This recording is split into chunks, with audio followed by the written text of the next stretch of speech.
10 stands in front of the visitor's door.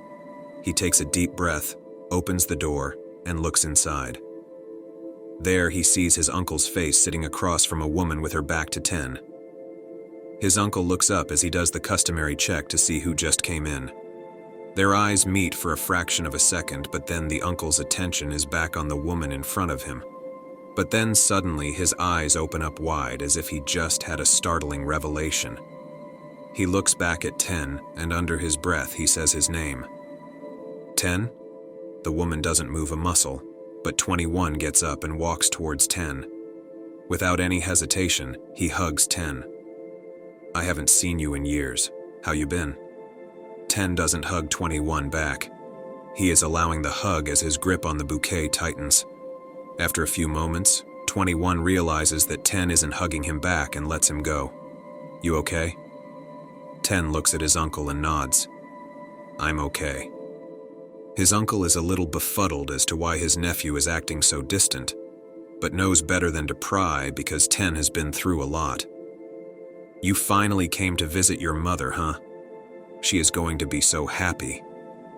10 looks down at the ground as his guilt for not visiting his mother hits him harder than the uncle intended. Recognizing that 10 is a little distraught over meeting his mother after all this time, takes a step back and moves out of his way. I'm going to go get something to eat, give you guys some privacy. 10 looks at his uncle and nods with a forced smile. Thank you. 21 walks out of the room, but before he closes the door behind him, he takes one look back as he sees 10 standing in front of his mother. 10 looks down at her. Her eyes glazed over. Her stare was blank, her lips slightly open but not a promise of any words spoken. Her look and absence of mind are the exact same as he remembers. He sits down across from her. Her gaze is unchanged as her son, who she hadn't seen in years, was in front of her again. 10's face distorts slightly as his mind can't help but recollect memories he wished he had forgotten. The one that stuck with him was a few weeks after the writing incident with his father. Unbeknownst to 10, his father was given a special assignment by his new company to fully analyze a new kind of material that was recently discovered. He was given strict directions to not use higher reasoning on the material to ensure its integrity. 10 just finished school and completely forgot about the writing incident. He had just learned higher reasoning and was able to turn rocks into glass. He was one of the fastest learners in his class. He wanted to share his achievements with his parents, so he rushed home to tell them. He opens the door to the apartment and rushes in with all the happiness he can muster.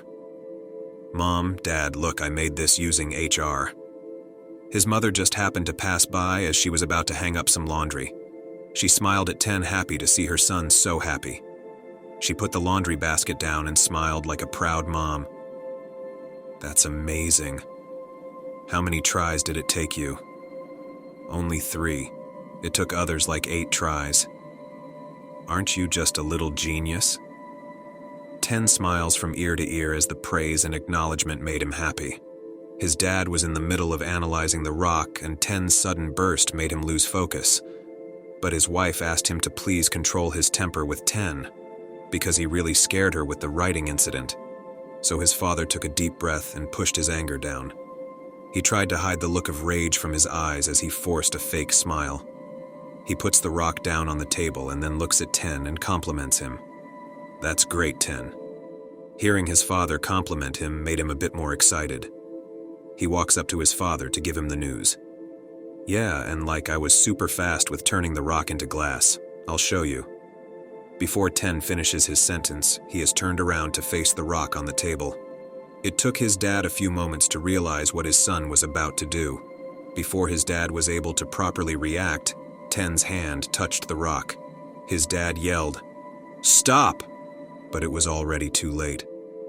10 had already started the math chant, and his focus was so deep he didn't hear his father's scream.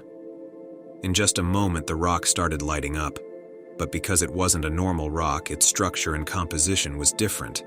Because of this difference, 10 wasn't able to actually transform the rock into anything.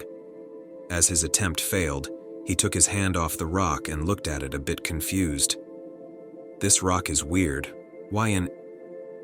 Before 10 could finish his sentence, he was hit across the face very hard. His tiny body flew across the room as his father just hit him the same way an adult in a fight would be hit. His mother saw the hit and froze. She didn't say a word, not move a muscle. She stood there frozen as his son was lying on the floor bleeding. 10, barely conscious, holds his cheek as blood flows from his mouth. Crying and in complete confusion, he looks at his father. Why? His father standing over the rock inspecting it, then turns to his son with nothing but rage and disgust in his eyes. What have you done? You just ruined everything. Without saying another word, his father took the rock and rushed into a different room and slammed the door behind him. 10 was still lying on the ground. He looked at his mother for help, but she just stood there staring into nothingness. He decides to call for her because he needs her help. Mom? But there is no reply. Mom! Still no response. That is where his recollection ends. He looks up at the ceiling in front of his mother as if to stop the tears from flowing down. A few seconds pass as he regains his composure. He looks back at his mother. He places the bouquet in her lap.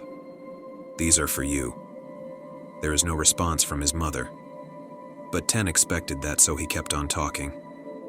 I went to that peak you love yesterday. The view has gotten even better than before. The forest is like a sea of green. It's nice. His voice lowers as he speaks the last few words.